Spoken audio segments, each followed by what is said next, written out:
I slammed the door behind me, the echo rattling through the cavernous house Jennifer always insisted we needed. Her voice followed, sharp and grating, but I couldn't make out the words. Not that it mattered. Nothing she could say now would undo what I just read, what I just confirmed. I headed straight for the bar, grabbing the nearest bottle of whiskey and pouring myself a drink with shaking hands. The warmth as it slid down my throat did little to calm the storm brewing inside me. This wasn't just betrayal. This was humiliation.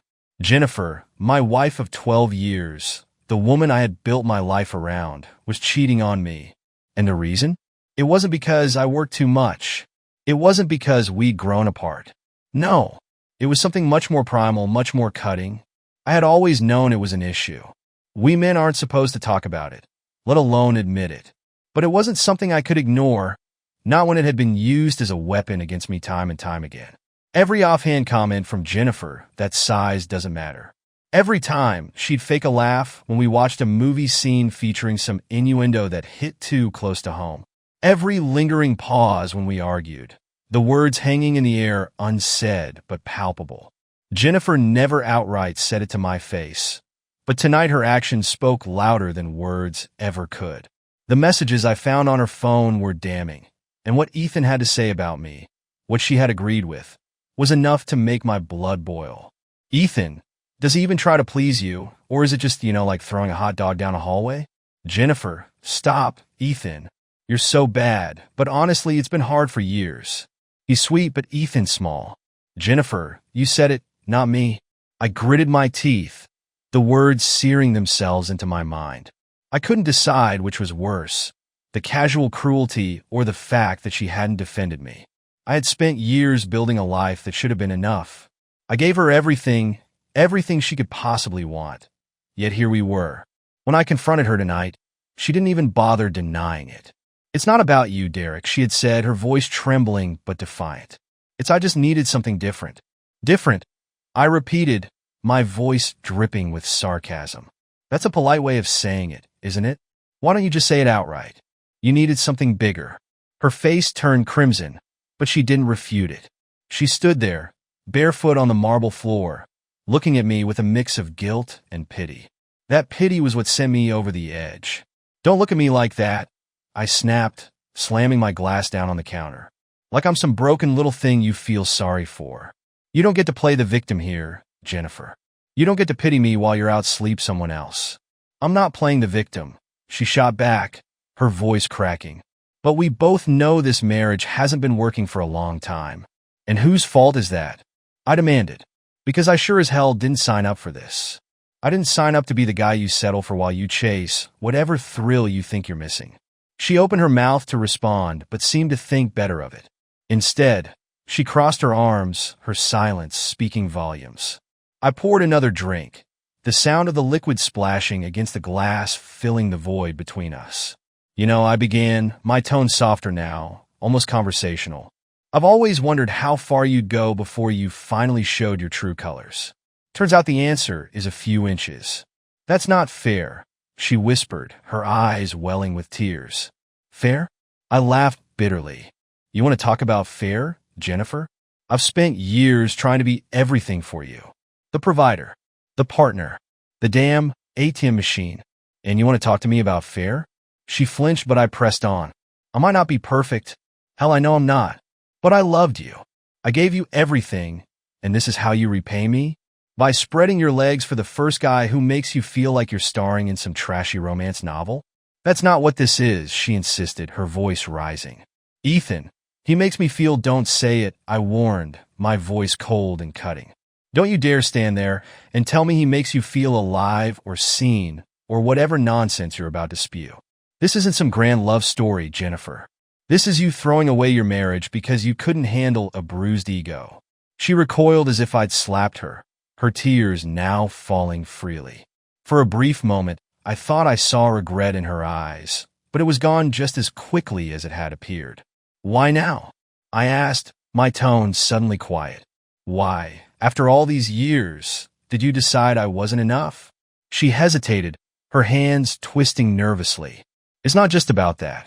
It's about everything. The distance, the routine, she trailed off, clearly searching for the right words. The sighs. I finished for her, my voice heavy with bitterness. She didn't deny it. She didn't even try. I let out a sharp, humorless laugh. You know, Jennifer, I always thought money could fix anything. I thought as long as I kept you happy, kept you comfortable, you'd never have a reason to stray. Guess I underestimated you. I set down my glass and grabbed my coat, my movements deliberate. Where are you going? She asked, her voice trembling. To remind Ethan that nothing in this world is free, I replied, my tone icy. Derek, please. But I was already walking out the door, slamming it behind me. In that moment, one thing was certain. Jennifer had underestimated me, too, that I didn't drive far that night, just to one of the old haunts I used to frequent when I needed to clear my head. A private cigar lounge downtown, tucked away in a part of the city most people didn't even know existed. Membership here wasn't just exclusive. It was borderline secretive. This wasn't a place you found. It was a place you were invited to. As I stepped inside, the familiar scent of cedar and tobacco washed over me, grounding me in a way nothing else could. The bartender, a man named Victor who'd worked here for over a decade, gave me a nod as I approached. Rough night? He asked, pouring my usual before I even sat down. You could say that, I muttered, taking the glass and downing half of it in one go. Victor didn't press for details. He never did. That's why I liked him. He wasn't interested in small talk or gossip. He understood that everyone who walked through those doors had their reasons for being there, and some reasons were better left unspoken. I sat there for a long time, nursing my drink and trying to piece together my next move. You see, my money wasn't just a safety net, it was a weapon, and I'd spent years sharpening it. By the time I turned 40, I wasn't just a millionaire, I was the kind of wealthy that people whispered about: real estate, tech startups, offshore accounts. I had my hands in everything, and with that kind of wealth came connections. Politicians, private investigators, even a few people who operated outside the bounds of the law. Jennifer knew all of this, of course. She'd been by my side as I built my empire. But what she didn't know, what no one knew, was how much of that empire had been fueled by my insecurities. I wasn't born with a silver spoon in my mouth. I grew up in a small town where everything about me was scrutinized, especially by the girls I tried and failed to impress. My height, my looks, my confidence, it all seemed fine. But then there was that. I first heard the jokes in high school locker rooms, the kind of cruel teasing teenage boys excel at. I thought it wouldn't matter as I got older, but I was wrong. Even when I began dating Jennifer, it was always there, looming in the background. She never said anything directly, not at first. But there were moments, subtle comments, lingering pauses that cut deeper than any outright insult could have. I don't care about that stuff, she'd said once early in our relationship. You're so much more than that, Derek. It sounded sweet at the time, reassuring even. But the longer we were together, the more I realized she wasn't trying to make me feel better. She was trying to convince herself. And now, after everything I'd given her, after building a life most people could only dream of, she was cheating on me with a man whose only advantage over me was a few extra inches. The rage simmered just beneath the surface as I sat there in the lounge, my mind racing with possibilities. I could ruin her, of course, divorce her, freeze her accounts, take back every last thing I'd ever given her. She'd be nothing without me, and we both knew it. But that wasn't enough. No, I needed something more, something final.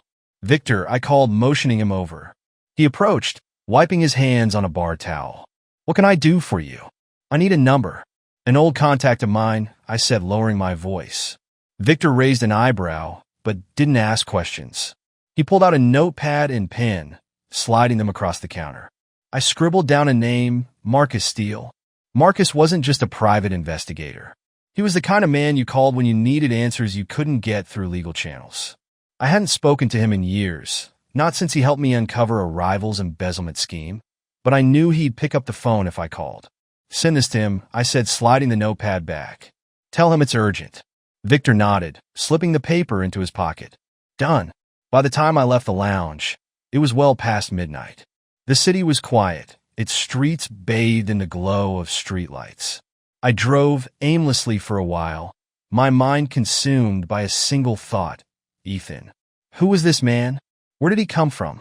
And Most importantly, how could I destroy him? Jennifer's betrayal was one thing, but Ethan's involvement made it personal.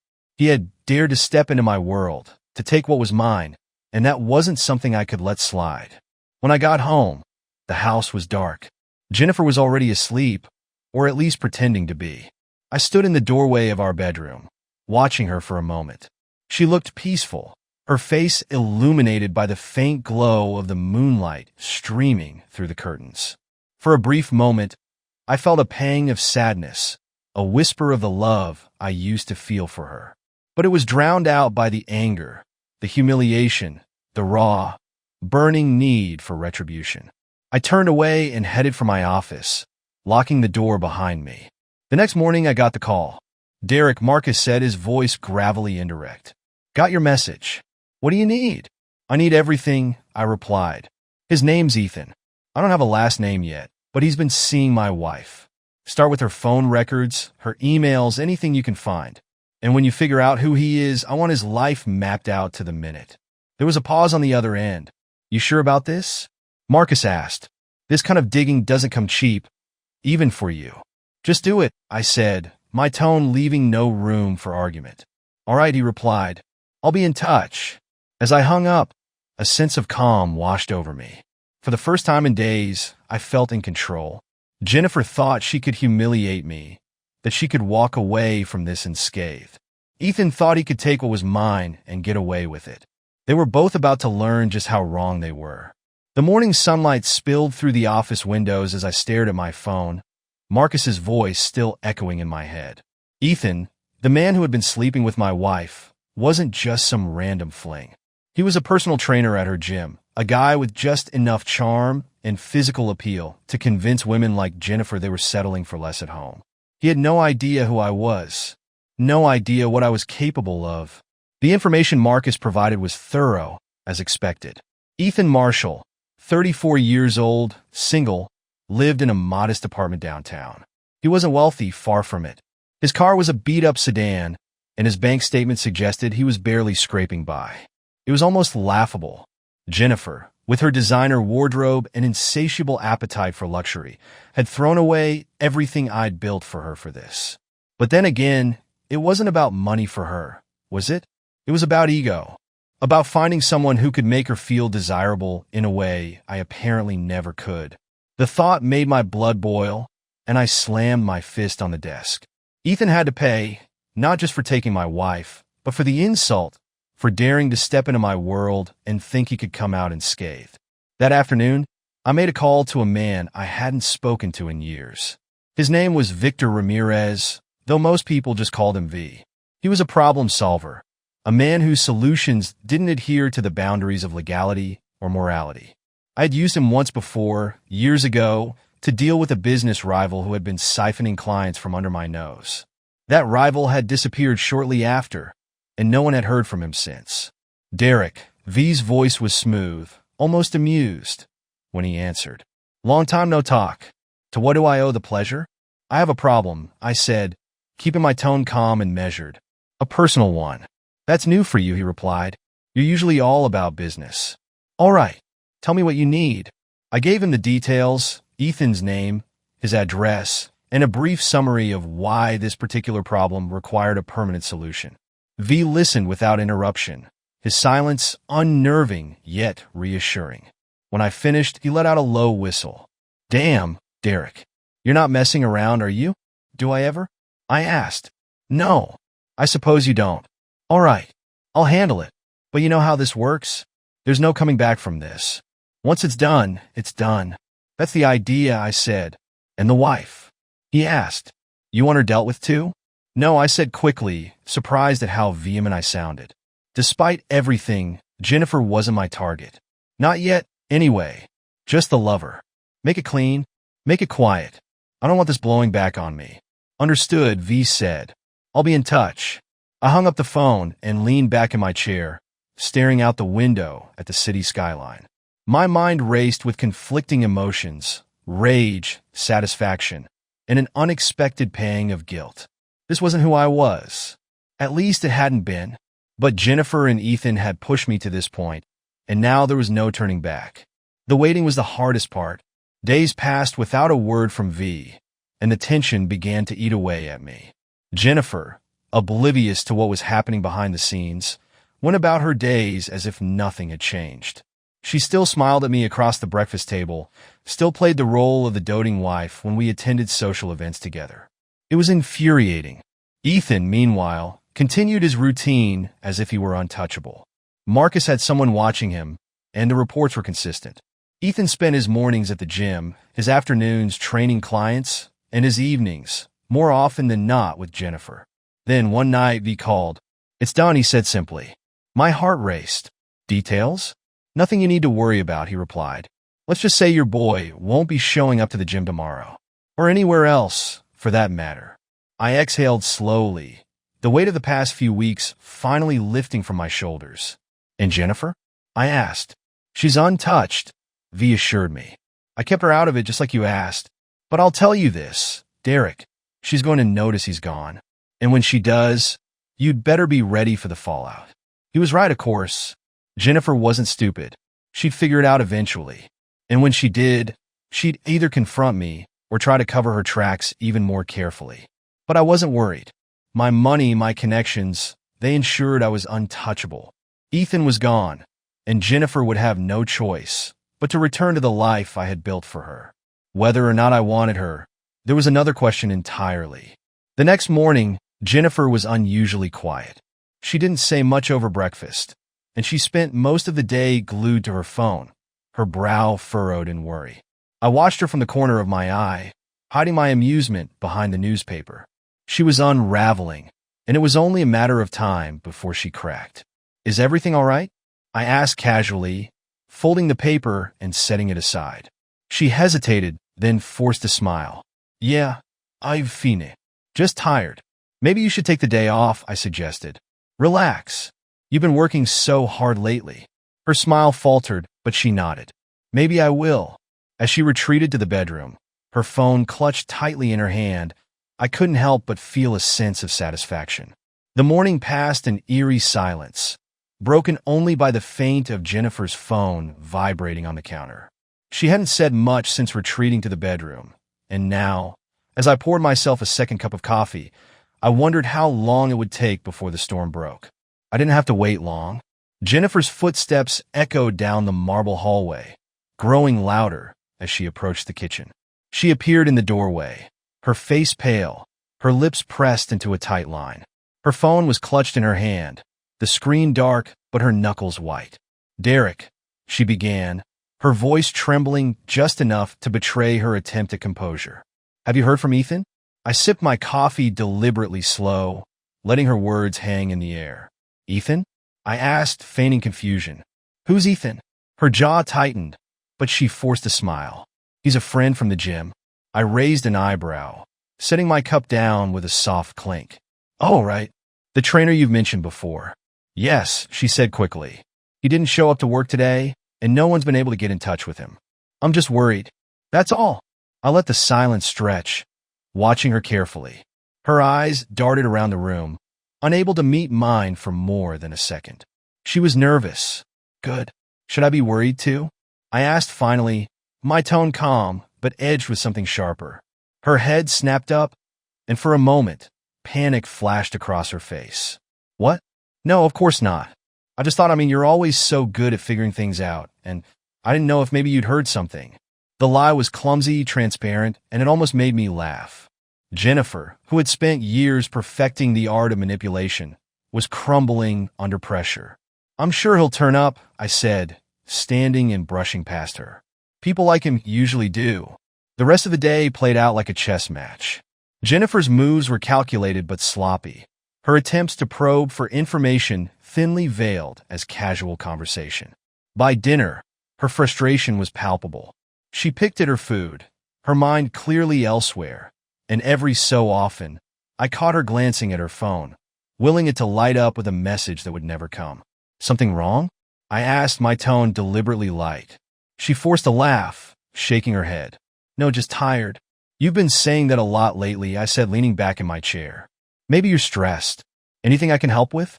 Her fork froze mid-air, and she set it down carefully. "No, it's nothing." I think I'll go to bed early tonight. Good idea, I said, watching her retreat. That night, as I lay in bed, I thought about V's words. She's going to notice he's gone. And when she does, you'd better be ready for the fallout. I was ready. The first crack in her composure came the next morning. Jennifer was pacing the living room when I came downstairs, her phone pressed to her ear. I don't know, Mia, she was saying, her voice strained. He's just gone. I went by his apartment this morning, and it looked like he hasn't been there for days. I stood in the doorway, out of sight, listening as she continued. No, I can't go to the police. Are you crazy? If they start asking questions, she trailed off, and I could hear the panic rising in her voice. I don't know. Maybe he's just taking some time off, but it's not like him to disappear like this. She ended the call a few moments later, collapsing onto the couch with her head in her hands. When she finally noticed me standing there, she jolted, her hand flying to her chest. Jesus, Derek, you scared me. Sorry, I said, stepping into the room. You seem on edge. She shook her head, brushing off the comment. It's nothing. Just work stuff. I tilted my head, pretending to consider her words. Funny. I could have sworn I heard you talking about someone being missing. What's his name again? Ethan? Her head snapped up, her eyes wide. You heard that? Hard not to, I said, sitting across from her. So, what's going on? Did your friend run off somewhere? Her cheeks flushed, and she opened her mouth to respond, but no words came out. I continued, my voice dropping slightly. It's weird. Someone just disappearing like that. Makes you wonder if maybe they got themselves into some trouble. She stared at me, her breathing shallow. What do you think, Jen? I asked, leaning forward. Do you think Ethan got himself into trouble? Her facade cracked then, her composure shattering like glass. What did you do? She whispered, her voice barely audible. I leaned back, a slow smile spreading across my face. What did I do? That's an interesting question. Maybe the better question is, what didn't I do? Tears welled in her eyes, and she shook her head, disbelief etched across her face. You're lying. You couldn't what? I asked. Protect what's mine. Remind someone like Ethan that actions have consequences. She stood abruptly, backing away from me as if she didn't recognize the man sitting in front of her. Derek, please, she begged. Tell me you didn't. You think I'd let some nobody waltz into my life and take what's mine? I interrupted, my voice cold. You think I'd just stand by while you humiliated me? Her lip quivered, but she said nothing. That's what I thought, I said, standing and brushing past her. I didn't look back as I walked away, leaving her trembling in the living room. Jennifer had made her choices, and now she would live with the consequences. Jennifer's car pulled out of the driveway at precisely 10:15 a.m. She was heading to her weekly brunch with friends, though I knew better. After Ethan's disappearance, she'd been restless, calling it work stress when pressed. I suspected this brunch was less about mimosas and more about seeking comfort or covering her tracks. It didn't matter. She wouldn't be coming back. I stood by the window, watching the car disappear down the long, tree-lined driveway. Then I turned to the housekeeper, Martha, who had been standing silently in the corner, awaiting my instructions. It's time, I said. Martha nodded, her expression stoic, and headed toward the service quarters to gather the rest of the staff. I had made all the arrangements the night before, detailed instructions for each of them. Everything Jennifer owned, from her designer shoes to the jewelry I bought her over the years, was to be packed up and delivered to her parents' house by the end of the day. By the time the moving truck arrived, the house was alive with activity. Wardrobe cases were wheeled down the hallways, closets emptied, drawers pulled out. Jennifer's life, reduced to neatly labeled boxes, was loaded onto the truck with the same efficiency I had built my empire with. In her dressing room, I paused in front of the vanity, staring at the rows of meticulously organized cosmetics and perfumes. I picked up one of the bottles, a ridiculously expensive one she'd insisted on during a trip to Paris, and dropped it into a trash bag. Martha hesitated. Sir, should I know? I interrupted. Leave it. She won't be needing it anymore. The last step was cutting her off financially. I logged into my accounts and began the process. The joint credit cards? Frozen. Her personal spending account? Blocked. I even canceled her gym membership, something that gave me particular satisfaction, knowing it had been the breeding ground for her betrayal. When I was done, I leaned back in my chair, the weight of finality settling over me. Jennifer returned that afternoon, completely unaware of the storm that awaited her. I was in the living room when I heard the sound of her heels clicking against the marble floor. She entered with her usual air of entitlement, tossing her purse onto the couch and shrugging off her coat.